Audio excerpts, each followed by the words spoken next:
Sabrina didn't know that while she was at the airport wiping tears from her ex-boyfriend's face, I was standing on an award stage thanking an empty seat. Later, she told me she was wrong, said I was the only person she had ever loved, but I understood one truth when I was 7 years old. Never give the same person a second chance to hurt you. Chapter 1. I stood backstage at the Golden Architecture Awards ceremony dialing that number for the 10th time. The number you have dialed is temporarily unavailable. Please try again later. The time on my phone screen changed to 1947, 13 minutes before I had to go on stage to accept my award. 3 days ago, Sabrina had been curled up in my arms tracing circles on my chest with her finger as she tilted her face up at me and said, "Caleb, how could I possibly miss the most important moment of your life? I already picked out the dress I'm going to wear that day." When she said it, her eyes sparkled like shattered stars. I believed her. I thought she was different from everyone else. My phone vibrated once. A WeChat message from Sabrina popped up on my screen. "Caleb, something urgent suddenly came up on my side, so I might be a little late. Don't be mad. Okay, I'll definitely make it before the award presentation." Below the message was a location pin, Capital International Airport. Her ex-boyfriend Isaac returned to the country at 3 o'clock this afternoon. I stared at that location for a long time, so long that my assistant beside me quietly reminded me, "Mr. Caleb, it's time to get ready backstage." I locked my phone screen and slipped it into the inner pocket of my suit jacket over my heart separated only by the fabric. Came another faint vibration, another message. I didn't look at it. The winter when I was 7 years old, the snow in Beijing fell heavily. My mother held my hand as we stood at the airport arrivals gate. She wore a red wool coat, her lipstick painted bright and vivid like she was about to attend some grand romantic date. She really was waiting for one. My father, Ambrose, had been away on a 3-month business trip. He was returning today. We waited at the arrivals gate for 4 hours. My mother went from standing to leaning against the railing, then from leaning to squatting on the floor. Her hand gripped my wrist tightly the entire time. So tightly my bones hurt. "Mom, it hurts." She didn't hear me. Her eyes were locked onto every man walking out of the exit, like someone dying and searching desperately for one last breath of oxygen. The flight's arrival time passed, then another 2 hours passed. Finally, my mother loosened her grip and pulled out her phone to make a call. The line connected. "Where are you?" Her voice trembled. I don't know what the person on the other side said. I only remember my mother's makeup suddenly running down her face. Her tears washed the eyeliner into 2 black streaks that streamed down her cheeks. "What do you mean, I'm not coming back? What do you mean, I found true love? Ambrose, your son is still here. Your son is still here." She screamed a lot of things after that. Her voice became sharper and more hysterical with every sentence. Everyone around us was staring. Their gazes pierced into me like needles. My mother hung up the phone and crouched down in front of me. Her heavily made-up face came close to mine, carrying the overpowering scent of cosmetics. She said, "Son, your father abandoned us. He found another woman. He doesn't want us anymore." I didn't know what to say. I was 7 years old that year, but some truths carved themselves into your bones from that very moment onward. Never believe anyone who says, "I'll come back." And never give the same person a second chance to hurt you. Later, my mother spent 3 years proving that truth correct. She gave my father a second chance. The spring he came back claiming he had changed his mind. She opened the door for him again, cooked a full table of dishes again, and put on that red coat again. Then 3 months later, my father disappeared once more. This time, he took every last cent of our savings with him. My mother didn't cry. She simply walked quietly into the bathroom, quietly locked the door, and quietly slit her wrists. I was 10 years old that year. When I came home from school and pushed the door open, the bathtub water was overflowing onto the floor. It was pale red. That scene became a nightmare that haunted me for the rest of my life. It also became the source of all my paranoia, suspicion, and inability to forgive in the long years that followed. My father came looking for me years later. He said he was old now, said he wanted to make amends. I told him, "You have a new family and new children. The way you treated my mother back then is the same way you'll treat them. That's your nature." His face flushed red as he cursed me for being unfilial and cold-blooded. I didn't argue back. I only thought to myself, "You're right. I am cold-blooded." The part of that 7-year-old boy that was still warm. Still willing to trust people, it had already gone cold in the bathtub of pale red water. Chapter 2. I met Sabrina 3 years ago at a design exhibition. She was wearing a white dress, standing in front of my work for a very long time. So long that I eventually walked over and asked her what she was looking at. She turned around with tears in her eyes and said, "This house design feels so lonely." I froze for a moment. That piece was called Shell. It was my university graduation project, a house without windows, with only one door and 3 locks on the inside of it. No one had ever described it as lonely. The judges said it was oppressive. My professor said it was too dark. My classmates said they couldn't understand it. Only Sabrina said it was lonely. In that instant, it felt like someone had gently brushed away the dust that had been gathering for 21 years in some forgotten corner of my heart. After we got together, Sabrina would always ask me, "Why do you love me?" I would say, "Because you're light." She would laugh and throw herself into my arms, saying I was the best sweet talker she had ever met. But she didn't know I was telling the truth. She was light. During the days I spent with her, for the first time in my life, I felt that maybe this world wasn't made only of darkness and betrayal. Maybe being loved and trusted was possible. She would cook noodles for me at 2 o'clock in the morning just because I casually said, "I'm a little hungry." She remembered every schedule and important date I had, sending me encouraging messages at every milestone. When I came home late after working overtime, she would pretend to be asleep, then secretly stretch her hand out from under the blanket to hold mine. She even showed me the chat history on her phone and said, "See, I'm completely professional when talking to male clients." She deleted every flirty message she received from other men and said, "I don't want you feeling unhappy about anything." She did so many things. Little by little, she pulled me out of that snowy night when I was 7 years old. I started believing that maybe people really were different from one another. Maybe when some people say, "I'll come back," they truly will. Maybe when some people say, "I love you," they can actually love you for a lifetime. 3 days ago, lying in my arms, she said, "Caleb, how could I possibly miss the most important moment of your life?" And I believed her. She asked me whether I mentioned her in my acceptance speech. I said, I did. Excited, she kicked the blanket around and said, "What did you say? Come on, give me a rehearsal first." I pulled her closer, resting my chin on top of her head. Secret, actually, my acceptance speech was very simple. Thank you to my girlfriend, Sabrina. She made me believe that there is someone in this world worth opening those 3 locks for. I never told her. I wanted her to hear it from the audience. I wanted to see the surprise on her face. See her tear up, see her proudly tell the person sitting next to her, "That man on stage is my boyfriend."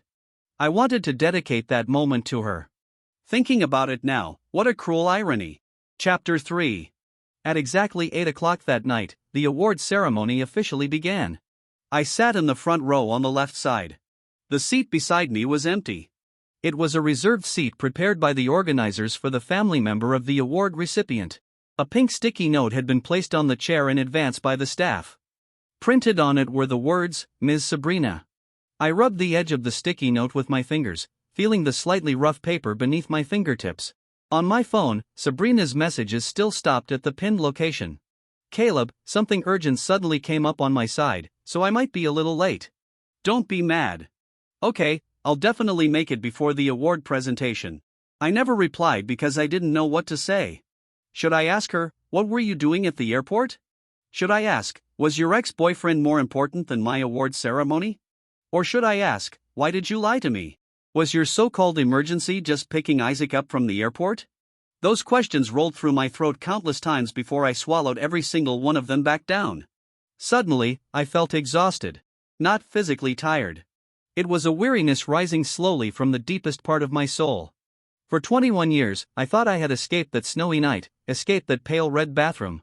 But when my fingers dialed another unanswered call for the 3rd time, when my eyes drifted toward that empty seat for the 15th time, the winter from when I was 7 years old buried me all over again. The host's voice echoed through the speakers. "Next, let us welcome the winner of this year's Golden Architecture Award for Best Architectural Design, Caleb." The spotlight landed on me. Applause erupted. I stood up, buttoned my suit jacket, and walked toward the stage. The heat from the lights burned against my skin as the stairs rose one step at a time beneath my feet. The moment I stepped onto the award stage, I instinctively looked into the audience. The seat with my girlfriend's name on it was still empty. The lights were too bright for me to see the other faces in the crowd clearly. But that empty chair looked as though it had been deliberately singled out by the spotlight itself, stabbing sharply into my vision. I stood in front of the microphone and accepted the trophy from the presenter. The metal felt cold in my hands, heavy enough to drag at my palm. The audience quieted down. Everyone waited for me to speak. I opened my mouth. The speech I had prepared for 2 weeks, all the words about Sabrina, got stuck in my throat. It felt as though someone had stuffed cotton into my chest, every breath carrying a dull ache.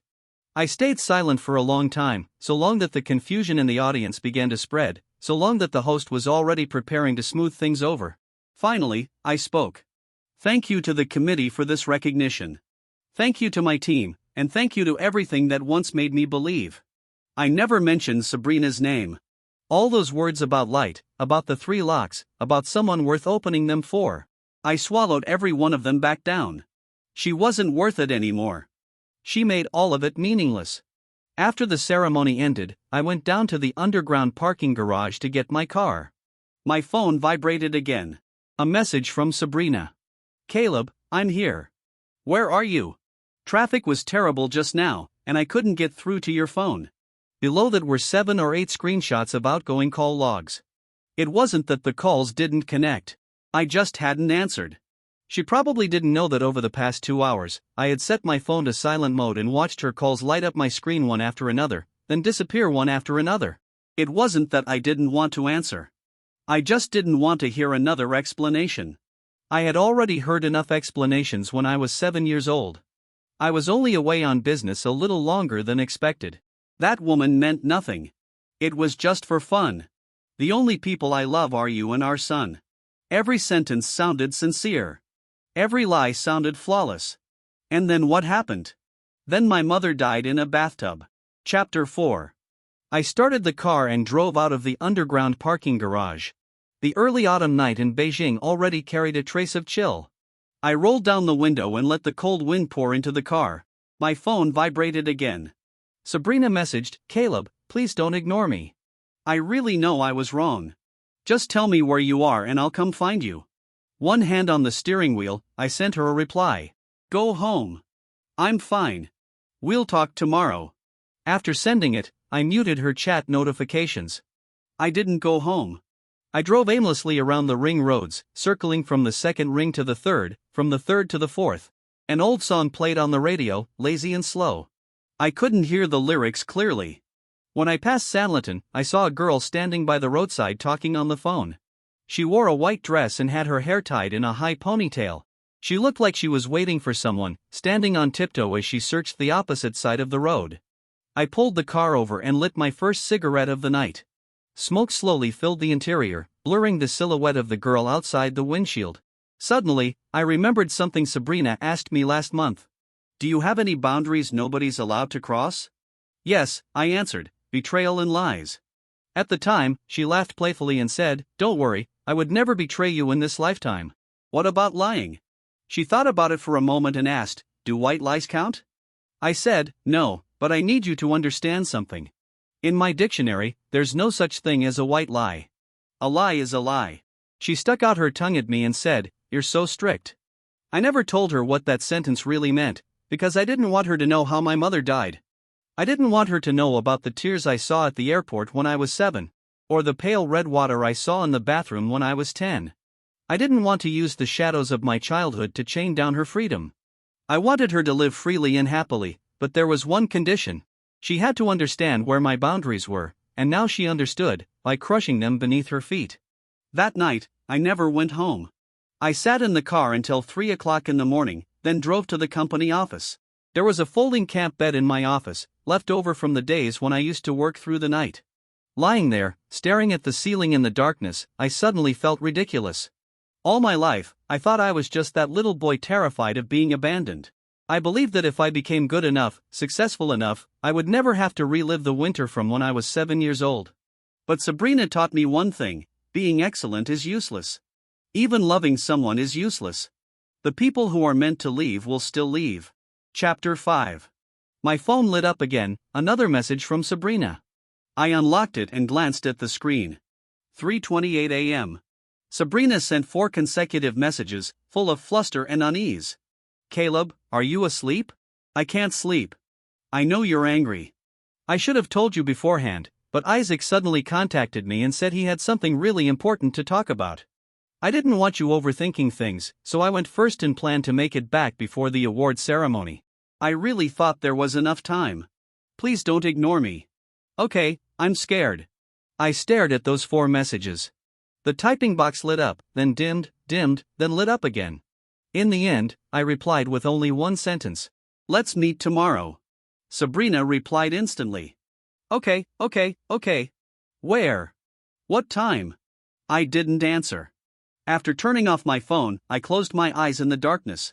Sabrina had never voluntarily told me much about Isaac. I had only pieced together fragments here and there from conversations she had with her friends. He was her first love. 3 years ago, he went abroad, and when he left, the breakup between them had been ugly. Now Isaac was back in the country, and he contacted her. She said, I thought there was enough time. Enough time for what? Enough time to pick him up, then rush back to my award ceremony. Enough time to meet her ex-boyfriend, then return to playing the role of my gentle, considerate girlfriend. Enough time to maintain balance between 2 men. Maybe she really believed she could. Maybe in her eyes, this was only a small scheduling mistake, not some unforgivable betrayal. But she didn't understand. To me, a scheduling mistake is betrayal, and betrayal means the end. There is no second chance. Not because I don't love her enough, but precisely because I love her too much. So much that I refused to let myself become my mother, the woman who waited at the airport for 4 hours. The woman who opened the door again to welcome her husband home. The woman who slit her wrists in a bathtub. I cannot become her, and I cannot let anyone else become her either. Chapter 6. The next afternoon, I waited for her at a cafe in Wanjing. When Sabrina pushed the door open and walked in, I noticed she was wearing makeup, but it couldn't hide the dark circles beneath her eyes. She probably hadn't slept well last night either. She sat down across from me and hurriedly began, Caleb, listen to my explanation. You don't need to explain. My voice was calmer than I expected. She froze for a second and her eyes immediately started reddening. You won't even listen to me explain. You went to the airport yesterday. Yes, to pick up Isaac. Yes, but he was just, you chose him. The moment those words left my mouth, tears streamed down her face. No, that's not true. I didn't choose him. I just thought that since he had finally come back to the country, there were things left unresolved between us. And I wanted to end things properly face to face. She reached across the table to grab my hand, her fingertips icy cold. Caleb, you're the only person I love. Isaac is just part of the past. Really, believe me. I didn't pull my hand away, but I didn't hold hers back either. I simply looked at her quietly, carefully. Her tears were real. Her panic was real.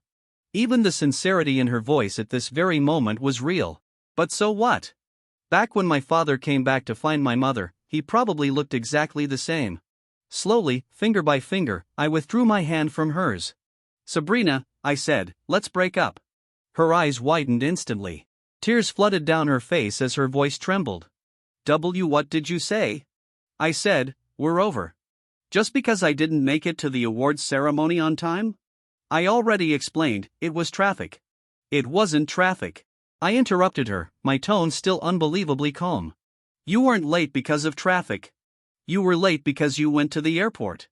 You went to the airport because Isaac contacted you. After promising to attend my awards ceremony, you chose to see your ex-boyfriend instead. I looked straight at her and asked, word by word, Sabrina, if the situation were reversed, if I went to see my ex-girlfriend on the most important day of your life, what would you think? She opened her mouth, but no words came out. Her sweet face was covered in tears. Even crying, she was still beautiful, like a flower drenched in rain, but my heart no longer softened. You know what this award meant to me, I said. This was the most important breakthrough of my career. An opportunity earned through countless sleepless nights and unimaginable effort. Because of my award, the company secured 3 major brand partnerships and a government project. My boss approved company shares for me on the spot. The team expanded, resources were redirected toward us, and all she had to do was sit in the audience as my partner. I wasn't asking her to sacrifice anything. I only asked her to be there. She promised me she would, and then she forgot. No, not forgot. She believed she could balance both sides, believed she could manage the timing between me and Isaac without disappointing either of us. But she didn't understand that very attempt to not disappoint either side was the greatest disappointment she could have given me. Because the moment she made that choice, I was never her only priority.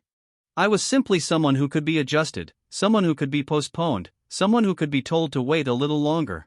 She struggled to speak. I just didn't think it was that serious. You didn't think it was serious. I let out a small laugh and took a sip of the coffee in front of me. Cold, bitter. Sabrina, you don't think it's serious, but I do. I put the cup down, looked at her, and finished my final sentence. This is where we end. Her sobs echoed through the quiet cafe, drawing glances from the surrounding customers. But she seemed beyond caring. She clutched the edge of the table so hard her knuckles turned white. You said you loved me. You said you would always trust me. Why won't you even give me one chance? I looked into her eyes and suddenly felt deeply sad because she still had no idea what those words were trampling on. Chapter 7. I gave you chances. I said it quietly. I gave you countless chances. The first time was 6 months after we started dating. You logged into Weibo on my computer and forgot to sign out. I accidentally saw your search history. Every few days, there was one repeated search, Isaac. Not his real name, his username, Clearsky. You searched for him constantly, more often than you searched for me. I closed the page and pretended I hadn't seen it. The second time was the day you changed phones. Your old phone data was transferred onto my computer as a backup. A hidden folder popped up in the photo album. There were only 3 pictures inside, photos of you and Isaac together. The pictures were taken 2 years ago, but they had been saved again just last month. You never voluntarily showed me what you looked like before we met, but those photos, you saved them twice. I closed the folder and pretended I hadn't seen it. The third time was on the night of our first anniversary. You were on the balcony making a phone call. I walked a little closer while cutting fruit. You had your back to me, and your voice was soft. He treated me really well. Sometimes I still think about the past. Forget it. Let's not talk about this anymore. When you hung up and turned around, you froze after seeing me there. Then you smiled and said you were talking to your best friend. I said, okay. I pretended I hadn't heard anything. On the morning of the awards ceremony, I saw your chat with Isaac pop up. He said, "You'll come, right? I want to see you." You didn't refuse. You replied with one word, MMMM. By the time I finished speaking, all the color had drained from Sabrina's face. Why, you knew all along. I knew. Then why didn't you say anything sooner? Why? Because I was gambling. I cut her off, still calm. I was gambling on whether you would make the choice yourself. I was gambling that at the very last moment, you would remember our promise. Remember what you promised me. She cried so hard she could barely breathe. I did remember. I really did. I kept checking the time the whole time, but you still went to the airport. I stood up and looked down at her. Sabrina, the moment you opened the navigation route to the airport, you had already made your choice. Everything that happened afterward was just the price of that choice. She cried too hard to speak. Her whole face was buried in her hands, shoulders shaking violently. I reached into my briefcase and placed something on the table, the key to her apartment. I already had the movers return your things. I took mine away. I'm giving your key back. The moment I turned to leave, Sabrina rushed up from behind and wrapped her arms tightly around my waist. Don't go, please. Caleb, don't leave me. I'll change. I swear I'll change. I'll never see Isaac again. I'll block him. I'll never. I peeled her hands away from me, one finger at a time, just like 10 minutes ago, when I slowly withdrew my own hand from hers. Sabrina, I never turned around. When I was 7 years old, I waited 4 hours for my father at an airport. Her crying suddenly faltered. When I was 10, my mother died in a bathtub. Her sobbing gradually quieted, leaving only uneven breathing behind me. My father cheated 3 times, and every single time my mother forgave him. The last time, she slit her wrists open with a knife. I removed the last of her fingers from my body. It's not that I don't love you. It's that I can't. After saying that, I pushed open the cafe door and walked out into the sunlight beyond it. Chapter 8. The cafe door closed behind me, cutting off all the sound of her crying. I didn't know how long she would cry, but there was one thing I knew for certain. I would never, ever give her a second chance. Not because I was heartless, but because I understood too well that some things only exist as 0 times or countless times. Today, she could stand me up for Isaac. Tomorrow, she could betray my trust for someone else. It's not that I don't trust her. I just don't trust human nature. The least reliable thing in this world is people's confidence in themselves. The people who say, "It's only this once," or "I promise it'll never happen again," usually don't even realize they'll repeat the same mistake. Because deep down, they don't think what they did was that serious. Sabrina didn't think it was serious, so she would never truly change. And I never wanted to relive that snowy night when I was 7. Never wanted to see that bathtub of pale red water again. Never wanted to become my mother, shattered a second time by promises from the same person. The first week after the breakup, I changed my phone number. I deleted every social media account. New WeChat account, only company co-workers added. No moments posts at all. Sabrina found my assistant and cried on the phone for 2 straight hours. My assistant cautiously came to ask what I wanted him to do. I said, "You don't need to pass her calls to me anymore." Very quickly, everyone in the company found out we had broken up. Some co-workers, who didn't know the details, congratulated me on winning the award and casually asked why my girlfriend hadn't attended the celebration dinner. I only smiled without answering. The people who knew the truth silently stopped bringing her up. During that period, I buried myself in work like a madman. After winning the award, projects had already been scheduled through the middle of next year. Every day, I arrived at the office first and left last. Meetings until my throat went hoarse, design drafts until my hands trembled. Even my assistant couldn't stand watching anymore. "Mr. Caleb, maybe you should take a vacation." No need, because the moment I stopped, I would think of her. Think of her smile, think of the way she curled up in my arms, tracing circles against my chest, think of the noodles she cooked for me at 2 o'clock in the morning. And then I would start wondering, was any of it real? Those bowls of noodles in the middle of the night, those encouraging messages, those deleted flirty texts from other men, those promises she swore over and over again. The moment she opened the navigation route to the airport, what did any of those things become? I had no answer, and I no longer intended to search for one. During the second week after the breakup, Sabrina found my apartment. Yes, I had moved. I moved the very next day after the award ceremony. While Sabrina was still crying on the phone trying to reach me, I had already packed my luggage overnight and contacted a real estate agent. She didn't know my new address, but she managed to find out the address of my new company office. Chapter 9. That night, I worked overtime until 10:30. When I walked out of the office building, I saw her standing beneath a streetlight. Beijing in October was already freezing at night. She wore only a thin trench coat, her lips purple from the cold. The moment she saw me, her eyes lit up instantly. That expression made a dull ache spread through my chest. Not because I felt sorry for her, but because I felt sorry for the version of myself that still wanted to believe in a look like that. "Caleb." She jogged toward me carrying a thermal container in her hands. When she opened it, I saw dumplings she had wrapped herself. They weren't very pretty. You could tell she had spent a lot of effort making them. "Do you remember when we first got together?" she asked softly. "You told me you'd never really celebrated the winter solstice properly before because by then your mom was already gone. This year," as she spoke, she began crying again. Tears fell one by one into the container. "This year, let me spend the winter solstice with you.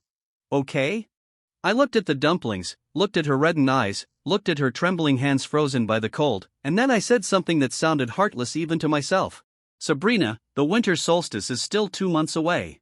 Her movements froze. Tears hung on her eyelashes. "You want to use 1 box of dumplings to ask me to wait 60 days for you, but that day you weren't even willing to wait 4 hours for me." After saying that, I walked around her and headed toward the underground parking garage. "Caleb." She chased after me, her voice torn apart by the night wind. "What do I have to do for you to forgive me? Tell me. I'll do it." I never turned around. The moment I stepped into the parking garage, I heard a muffled sound behind me. I glanced back. She was kneeling on the ground. The concrete at the entrance of the garage was hard and freezing cold. Her knees pressed against it while the hem of her trench coat spread around her like the broken wings of a bird. "I'm begging you. Please, just give me one chance." Her voice was so hoarse it barely sounded like her anymore. The girl I once held so carefully in my hands, terrified of hurting her, the girl I once treasured so much I feared she would melt away, was now kneeling in the freezing wind of late October begging me to forgive her. I stopped walking, silent for a very long time. Then I walked back toward her. She lifted her head and hope flickered back into her eyes. I took off my suit jacket and draped it over her shoulders. Go home. It's cold outside. Straightening up, I turned and walked toward the garage again. Her sobbing disappeared into the night wind. I never looked back. That suit jacket was the last thing I owned that still had anything to do with her. Inside its inner pocket, there had once been a ring. I had planned to take it out during the celebration dinner after the award ceremony. Now that ring was lying somewhere deep inside a trash bin near Workers' Stadium, together with the roses from that day, long since carried away by a garbage truck. Chapter 10. Later, the whole incident was posted online by one of Sabrina's friends. The post didn't mention names. It only said, "My friend got dumped just because she stood her boyfriend up one time. She even knelt down begging him, and he still wouldn't forgive her." Isn't that way too heartless? The post got thousands of comments. When my assistant showed it to me, his expression was extremely cautious, like he was holding a ticking bomb. I scrolled through a few replies. The top comment said, "This guy is way too cold-hearted. He wouldn't even give her one chance." Hundreds of replies followed underneath. Exactly. Total jerk. She's better off without him. I calmly locked my phone and handed it back to my assistant. Book me a flight abroad next week. The sooner the better. My assistant froze for a moment. Business trip? Vacation. That evening after work, I ran into a woman from the neighboring department in the elevator. She had just come back from the gym downstairs. Her hair still damp. Seeing me, she smiled. "Mr. Caleb, there's a girl waiting for you downstairs. She's been standing there for a really long time. Looks like she's been crying." "Thank you," I said. "I'll take the back exit." As I walked out through the rear door, I suddenly thought of my mother. Back when my father left for the third time, had she waited for him like this, too? Had she stood downstairs the same way? Standing there until the sky turned dark, until the street lights came on? She must have had countless chances to leave. After the first betrayal, after the second, but she chose to forgive him a third time. Then the fourth chance never came. She killed herself first, the day before I left the country. I received a package with no sender information. Inside was a thick journal filled with entries dating back 3 years. Every page had photos of us pasted inside, along with handwritten notes from her. Our first movie together, our first kiss, our first fight, the first time we made up afterward. The way my eyebrows furrowed when I got angry. The way my eyelashes drooped when I fell asleep, the grain of rice stuck at the corner of my mouth after eating her cooking. She recorded all of it, every single thing. The final page had been written 3 days before the award ceremony. The day after tomorrow is Caleb's big day. He's been so busy lately that he comes home and falls asleep immediately every night. Today I secretly measured his ring size. After the award ceremony ends, I'm going to surprise him, too. Tucked beneath the page was a sticky note. On it was a single sentence. "Caleb, will you marry me?" At the back of the journal was a letter. I recognized her handwriting immediately, but I never opened it. I placed the journal and the letter together into a drawer and locked it. While packing my luggage, I sent my assistant a message. "While I'm abroad, if Sabrina asks about me, tell her you don't know anything." My assistant replied with, "Understood." Then he added, "Mr. Caleb, are you really not going to give her another chance?" I stared at the screen for a long time, typed something, deleted it, typed again, deleted again. In the end, I sent only one sentence. "When something breaks, you can glue it back together, but the cracks will always remain. I don't want to spend the rest of my life staring at those cracks." After sending the message, I turned off my phone and zipped up my suitcase. Outside the window, the lights of Beijing were beginning to glow. The city was still as beautiful as ever, but within this city, there was no longer anyone I wanted to see. Chapter 11. Sabrina tried to find me many times afterward, through mutual friends, through coworkers, through bits and pieces of news that reached my ears long after the fact. One of her close friends once called me, telling me Sabrina had fallen apart completely. She said Sabrina had developed mild depression, that she threw up everything she ate, that she couldn't paint or create anything anymore. She said Sabrina reread the journal over and over again, crying so hard each time she could barely breathe. She said Sabrina deleted every way of contacting Isaac, even turning down a gallery collaboration because of him. She said the greatest regret of Sabrina's life was going to the airport that day. After listening, I stayed silent for a long time. Then I said, "Please tell her I hope she recovers soon."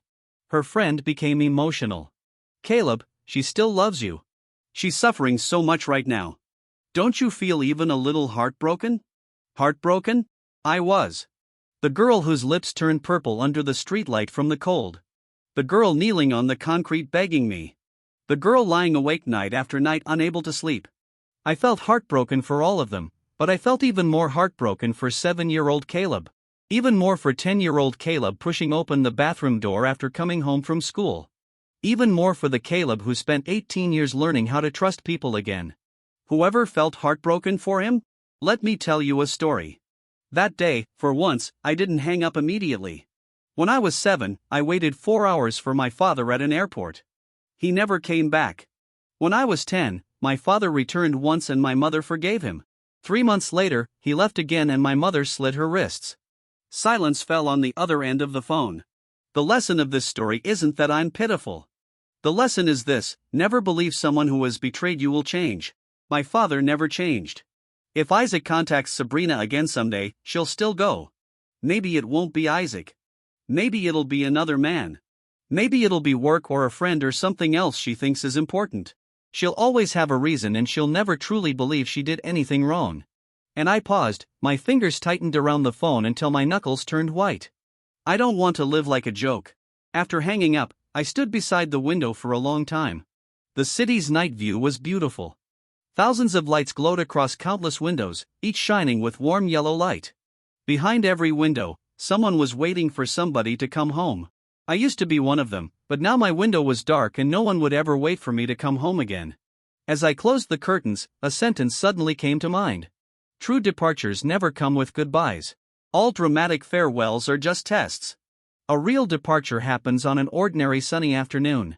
Someone puts on their usual coat, walks out the door, and never comes back. That was how my father left and that was how I left, too. In the end, we still became the same kind of person. The only difference was he betrayed a promise and I betrayed love. Chapter 12. Several years later, I gave a presentation at an architecture forum. The topic was architecture and psychological healing. Halfway through the talk, someone in the audience raised a hand and asked, "Mr. Caleb, you said architecture can heal the human heart, then what do you think architecture cannot heal?" Standing on stage, I thought seriously for a moment, then I answered, "Regret." The moment that word left my mouth, I suddenly thought of Sabrina. I remembered the time we met, the way she stood in front of my work, then turned around and smiled at me. There had been tears in her eyes, but she still smiled and said, "This house feels so lonely." At that moment, I thought she understood me. Only later did I realize that she merely saw the loneliness. She never truly understood where that loneliness came from.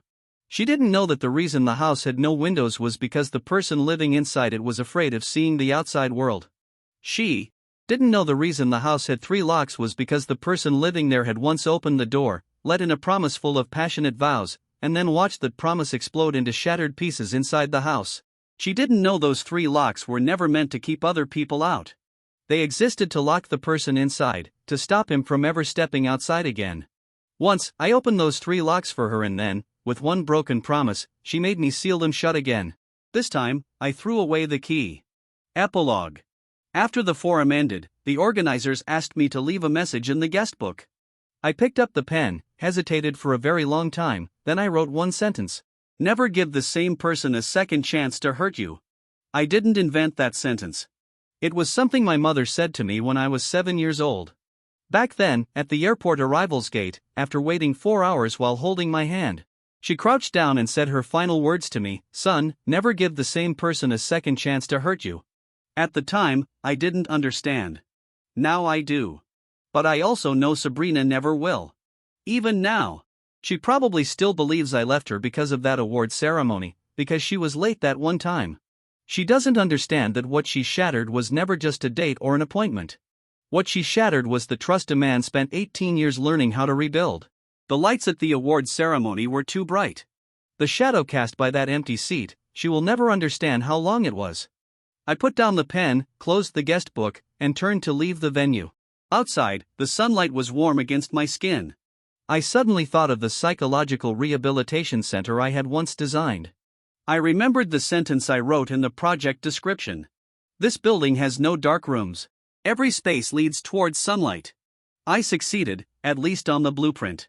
As for when that sunlight will finally reach the dark corner inside my heart, maybe it will take another 18 years. Maybe it will take a lifetime. But that's okay. Life is still long. I can wait.